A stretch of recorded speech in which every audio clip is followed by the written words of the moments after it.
नमस्कार दोस्तों, back to our channel. Friends, मैं आप सबका अपने चैनल स्टॉक्स फॉर लाइफ में बहुत स्वागत करता हूं। Welcome to STFL family. DFL numbers बात की जाए, इंडिया मार्ट को लेकर एक बहुत बड़ी अपडेट आ चुकी है। इंडिया मार्ट की शेयर प्राइस की बात की जाए, आज हमें गैप अप ओपनिंग देखने को मिली और उसके बाद एट द एंड में स्लाइड प्रॉफिट बुकिंग देखने को मिल चुकी है। तो जी गाइस, 5000 का लेवल ये अपने आप में ही तोड़ने के लिए बहुत ही इंपॉर्टेंट है। आने वाले कल में गाइस कोई भी कॉर्पोरेट इवेंट होते हैं, हमें देखना बनता है Q4 के नंबर्स कैसे आ रहे हैं, बिकॉज अर्निंग सही नहीं रहेगी तो आने वाले कल में गाइस जो प्राइस है वो स्ट्रगल करता हुआ देखने को मिल सकता है। तो जिनका जितने भी एडटेक वाले बिजनेस है, टेक्नोलॉजी वाले बिजनेस है, सब में हमें अच्छी खासी फॉल देखने को मिल चुकी है, जिसका परिणाम ये है कि इंडिया मार्ट में भी अभी के टाइम में थोड़ी सी गिरावट हमें देखने को मिल चुकी है। तो इसी बीच में कैसे आपको पता है कि अप्रैल का महीना स्टार्ट हो चुका है और बहुत सारी कंपनी से इस Q4 के नंबर्स आएंगे, बट उसके साथ साथ हमें डिविडेंड को लेके, बाईबैक को लेके, स्प्लिट को लेके और बोनस को लेके भी बहुत सारे न्यूज़ देखने को ज़रूर मिल चुके हैं। तो इसी बीच में कैसे इंडिया मार्ट ने फाइनली आज के दिन में कम्युनिकेट करके बताया है कि बाईबैक को लेके कुछ अनाउंसमेंट ये कर सकते हैं। तो फटाफट डिस्कस करते हैं क्या एक्सचेंजेस को उन्होंने कम्युनिकेशन किया है। बहुत ही कुछ सीखने को मिलेगा। चैनल फर्स्ट टाइम होंगे सब्सक्राइब कर सकते हैं इस तरह की क्वालिटी कंटेंट को सबसे पहले एक्सेस करने के लिए। Now without dealing any for time, let's begin. सबसे पहले जो डेट है वो देखना बहुत ही महत्वपूर्ण है कि जो डेट में गए कौन से डेट में इनके Q4 के नंबर्स आएंगे। हम तो जिन्हें गए 28 अप्रैल की बात की जाए, ये इनके Q4 के नंबर्स आने वाले हैं। और साथ ही साथ दोस्तों, इस क्वार्टर में कंपनी शायद से जो फाइनल डिविडेंड है उसको भी अनाउंस कर दें। तो जिन्हें गए पिछले कुछ समय से आपने देखा मार्जिन का जो इशू है, जिसकी वजह से मार्केट में अच्छी खासी नेगेटिविटी बहुत सारे टेक्नोलॉजी स्टॉक्स में देखने को मिल रही है। और लास्ट क्वार्टर गए जो नंबर्स इंडिया मार्ट की एस्टिमेट को बीट नहीं कर पाए और इसमें जो गिरावट हुई वो एक तरफा हमें देखने को जरूर मिल चुकी है। तो जिन्हें 4000 का लेवल, इसको इसने एक बार टेस्ट किया था और उसके बाद अभी के टाइम 5000 के आसपास हमें देखने को जरूर मिल रहे हैं। तो जिनका ध्यान रखिएगा इस क्वार्टर में इनके नंबर्स कैसे होने वाले हैं। ऑल्दो जो हमारे सामने कम्युनिकेशन आ रहे हैं और जिसके पहले का इनके प्रमोटर ने बताया था Q4 के नंबर्स थोड़े चैलेंजिंग हो सकते हैं, बट येस आने वाले जो फाइनेंशियल ईयर है Q1 की बात की जाए उसमें इनके जो नंबर्स हैं वो ठीक ठाक हो सकते हैं। तो देखना बनता है इसकी असल में जो Q4 के नंबर्स हैं वो क्या देखने को मिलेंगे। अब फटाफट उसको डिस्कस कर लेते हैं जो मेन मुद्दा है, क्यों मैं वीडियो को रिकॉर्ड कर रहा हूँ। आपने देखा कि हाल फिलहाल में ही बहुत सारी कंपनी को इंडिया मार्ट ने एक्वायर किया था। आपको मैंने साफ साफ बताया था, अगर आप जोमेटो या फिर पेटीएम से इंडिया मार्ट को कंपेयर कर रहे हैं, सही बात नहीं है। उनके बैलेंस शीट हो सकता है कि बिलियन डॉलर्स के हो, बट उनके सेल्स की बात की जाए, प्रॉफिट की बात की जाए, मार्जिन्स की बात की जाए, वो नेगेटिव में है। उन सब से अगर आप कंपेयर करें तो इंडिया मार्ट के पास एक हेल्दी बैलेंस शीट है। और बात की जाए रिजर्व की, वो काफ़ी मोटा हमें देखने को ज़रूर मिलता है। तो इसी की वजह से इस कंपनी ने हाल फिलहाल में 15 से 16 कंपनी को एक्वायर किया था, जहाँ पे 20% के आसपास स्टेक, 30% के आसपास स्टेक, और ना कितने सारे स्टेक्स उन्होंने परचेज किया था। बट येस, मार्केट को ये अनुमान था कि उनके पास अगर इतना रिजर्व है और शेयर प्राइस अगर गिर रहा है तो आने वाले कल में गैस वो बाईबैक क्यों नहीं कर रही।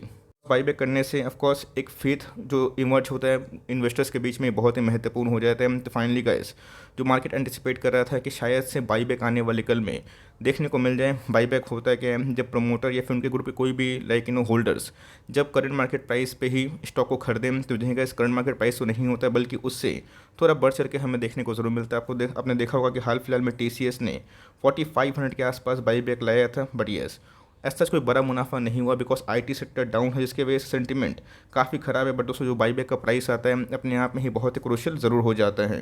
बस देखते हैं कि बाईबैक का जो प्राइस होने वाला है वो क्या होगा। बिकॉज अगर आप देखें तो अभी के टाइम में 28 अप्रैल को जब इनके Q4 के नंबर्स आएंगे, कंपनी का साथ ही साथ जो बाईबैक का अनाउंसमेंट है उसको भी कर सकती है। तो कंपनी की बात की जाए तो फंडामेंटली काफ़ी स्ट्रॉन्ग है। बट येस, टेक्निकली चार्ट में गैस पिछले कुछ समय से अच्छी खासी कमजोरी देखने को मिल रही है। बट येस, अपने बॉटम से थोड़ा रिकवर होता हुआ देखने को जरूर मिल रहा है। तो ऐसा नहीं है कि बाईबैक के प्राइस जो होगा उसके पहले ही शेयर भागना स्टार्ट कर देगा। मार्केट सेंटीमेंट बहुत ही इंपॉर्टेंट होता है। कभी कभी ऐसा होता है अच्छा अर्निंग के बावजूद भी गैस शेयर प्राइस नहीं भागता और 3-6 क्वार्टर के बाद, 3-4 महीना, 6 महीना, 8 महीना के बाद उसमें फिर से उछाल देखने को मिलता है। तो ऑफकोर्स गैस इनके पास जो इतना रिजर्व है, कंपनी एक्वाइशन ज़रूर की है। बट येस, बाईबैक की न्यूज़ गैस अपने आप में बहुत ही महत्वपूर्ण हो जाता है, जहाँ पे कंपनी के अंदर एक फेथ पैदा होता है कि चलो प्रमोटर्स खरीद रहे हैं, तो ऑफकोर्स गैस आने वाले कल में उनको जो विजन है इस कंपनी में काफ़ी मजबूत ज़रूर है। चलिए परफॉर्मेंस वाइज, फंडामेंटल वाइज और एक बार टेक्निकल चार्ट पर देखेंगे कंडीशन क्या इमर्ज हो रही। ऑल अगर आप देखें तो आज हमें वही 3.5% के आसपास से क्लोजिंग देखने को मिल रही है बस। बट तो इसने इंटरडे हाई की बात की जाए 5100 के आसपास भी लगाने की कोशिश की थी। तो 5000 का जो लेवल है अपने आप में बहुत ही क्रूशियल है। अगर इसको तोड़ता है, वॉल्यूम के संग सस्टेन करता है, तो आने वाले कल में क्या जो 6000 के आसपास जर्नी है उसको भी कंपनी का जो शेयर प्राइस है उसको अचीव करने की कोशिश कर सकती है। बाकी जब YTD में तो ऑफकोर्स 24% के आसपास डाउन है। तो जिन्हें गैस अगर IT स्टॉक्स में इतनी बड़ी गिरावट हो रही है, इन्फी, TCS जितने भी ऐड वाले बिजनेस हैं अच्छे खासे गिर रहे हैं, तो ऑफकोर्स गैस इसमें भी हमें एक गिरावट देखने को मिल चुकी है। तो जिन्हें गैस नंबर्स के बाद इसके पहले सबसे पहले गिरावट हुई थी बिकॉज Q3 के नंबर्स की बात की जाए, बहुत सारे IT के स्टॉक्स के नंबर्स ठीक ठाक आए थे, बट इनके नंबर्स थोड़े कमज़ोर होने की वजह से लास्ट क्वार्टर से इसमें कमजोरी हमें देखने को मिल चुकी थी। बात की जाए लिस्टिंग की तो ये 2020 के आसपास हमें देखने को मिल रही थी और उसके बाद इसने अच्छे खासे पैसे ज़रूर बना के दिए थे। इसके पहले भी गाइस अभी बहुत सस्ता स्टॉक था 6000 के आसपास, बहुत बार कवर भी किया था, 10,000 के आसपास भी गया था और उसके बाद गैस अचानक से हमें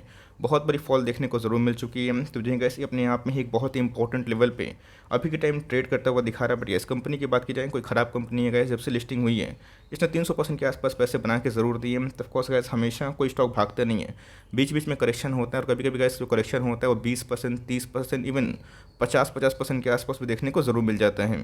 फोकस करना है कंपनी के बिजनेस सही है या फिर नहीं है, कंपनी गैस आने वाले कल में अगर टिक जाएगी, शेयर प्राइस की आप चिंता ना करें, वो आज नहीं तो कल रिकवर ज़रूर होगा। बिकॉज आने वाले कल में गए जो प्राइस इनके हैं हो सकता है कि इसमें स्प्लिट की भी न्यूज़ हमें देखने को मिल जाए, बिकॉज इतना महंगा शेयर है, बहुत तो अफोर्ड नहीं भी कर पाते हैं। तो यही गैस ये फर्स्ट और लार्जेस्ट जो B2B बिजनेस है उसमें कंपनी काम करते हुए ज़रूर दिखाती है। जितने भी स्मॉल और मीडियम इंटरप्राइजेस हैं अपनी ऑनलाइन प्रेजेंस को लेकर काफ़ी अग्रेसिव है, बिकॉज अमेजॉन हो गए, फ्लिपकार्ट हो गए, इनको बहुत टफ कंपटीशन दे रहे हैं। तो आने वाले कल में गैस अपने धंधे को, अपने बिजनेस को मजबूती से आगे बढ़ाना है तो ऑनलाइन प्रेजेंस के लिए गैस एक प्लेटफॉर्म की आवश्यकता होती है और ये इसी में ही काम करता हुआ देखने को ज़रूर मिल जाता है। मार्केट कैप की बात की जाए वही 15,000 करोड़ के आसपास की मार्केट कैप, मतलब एक मिड कैप क्वालिटी का स्टॉक है। तो मिड कैप में अगर आप निवेश करते हैं तो काफ़ी वोलेटाइल इंडेक्स होता है, बिकॉज कभी अप होता है तो कभी डाउन होता है। बट ये अगर आप लॉन्ग टर्म इन्वेस्टर हैं, कंपनी की बैलेंस शीट सही है, उसमें दम है, तो कंपनी बड़ी ज़रूर होती है। तो 10,000 के आसपास का स्टॉक है, अभी के टाइम 50% के आसपास डिस्काउंट में अवेलेबल है। बट ये जो स्टॉक का प्राइस ट्रेंडिंग की बात की जाए, जो पहले गैस 85 तक पहुंच चुका था, अभी के टाइम 50 के आसपास ज़रूर है। तो इनकी वैल्यूएशन पहले से बहुत ड्रॉप हो चुके हैं। बात की जाए ROC की 40% के आसपास है, ROE पर अगर आप ध्यान दें तो 30% के आसपास निकल के ज़रूर आता है। कंपनी की फेस वैल्यू की बात की जाए ये हमें 10 दिखाई ज़रूर पड़ जाती है।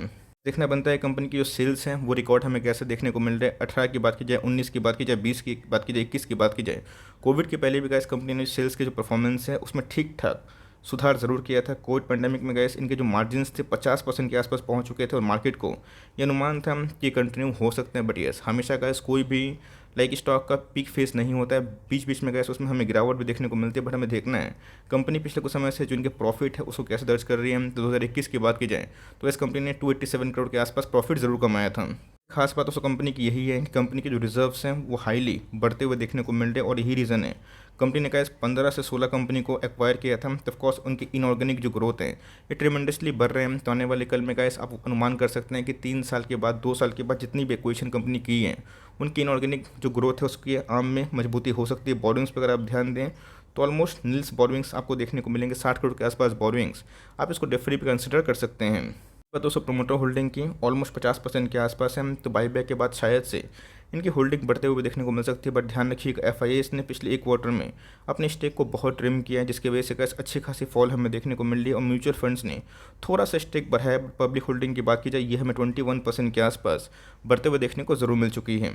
मेरे हिसाब से अगर आपको इसमें निवेश करना है तो मैं बोलूँगा कि थोड़ा सा वेट एंड वॉच करिए, देखिए आने वाले कल में गैस ये जो लेवल है 5000 का ये उसको तोड़ता है फिर नहीं तोड़ता। अगर नहीं तोड़ता है तो आने वाले कल में गैस फिर से इसमें हमें करेक्शन देखने को ज़रूर मिल सकता है। और मेरी आपको सलाह यही होगी कि Q4 के जो नंबर्स हैं उसको आप ध्यान से मॉनिटर करें। और रही बात दोस्तों आने वाले कल में क्या प्राइस फोरकास्ट होगा, ये तो बाईबैक के जो प्राइस है उससे ही समझ में आ सकता है। बिकॉज बाईबैक का जो प्राइस है अपने आप में बहुत ही क्रूशियल हो जाता है। बिकॉज TCS का जो बाईबैक प्राइस था 4500 के आसपास, तो मार्केट को लगता है वही उसका फेयर वैल्यू हो सकता है। बिकॉज कंपनी की बात की जाए जब उनके प्रोमोटर उस भाव पे खरीद रहे हैं तो हम लोग पीछे क्यों हटे। तो मेरे हिसाब से कैसे आपके पास है होल्ड करिए, कंपनी कोई ख़राब नहीं है, लॉस में बेचने वाली नहीं है, कंपनी आज नहीं चल रही है पिछले 3 महीने से 6 महीने से। बट यस लॉन्ग टर्म में गैस कंपनी ने अच्छे खासे परफॉर्मेंस दिए हैं और जिनको होल्ड करना आता है पैसे वही बना सकते हैं। बट ओवर एवरेजिंग कोई कंपनी में ना करें। मेरे हिसाब से फ्रेश एंट्री की बात की जाए थोड़ा सा वेट एंड वॉच करें। और गाइस कभी भी ये 200 का जो मूविंग एवरेज है उसके ऊपर निकलता है तो मेरे हिसाब से सही रणनीति होगी। बट यस देख लीजिए Q4 के नंबर्स कैसे आते हैं, नंबर जैसे आएंगे मैं कमेंट्री दे दूंगा। बट यस जो बाईबैक की न्यूज़ है बहुत ही पॉजिटिव है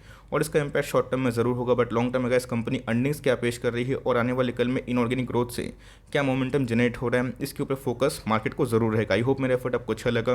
वीडियो सही लगे तो एक लाइक कर दीजिएगा और चैनल फर्स्ट टाइम होंगे तो याद से सब्सक्राइब करना भूलिएगा। फर्दर कोई डाउट है उसको ज़रूर ड्रॉप कर सकते हैं, कुछ रिव्यू चाहिए उसका भी नाम ड्रॉप करना भूलिएगा। I would love to make a video on your demand. Guys मिलते हैं जल्दी ही, तब तक के लिए bye. Thanks for listening friends, God bless you all.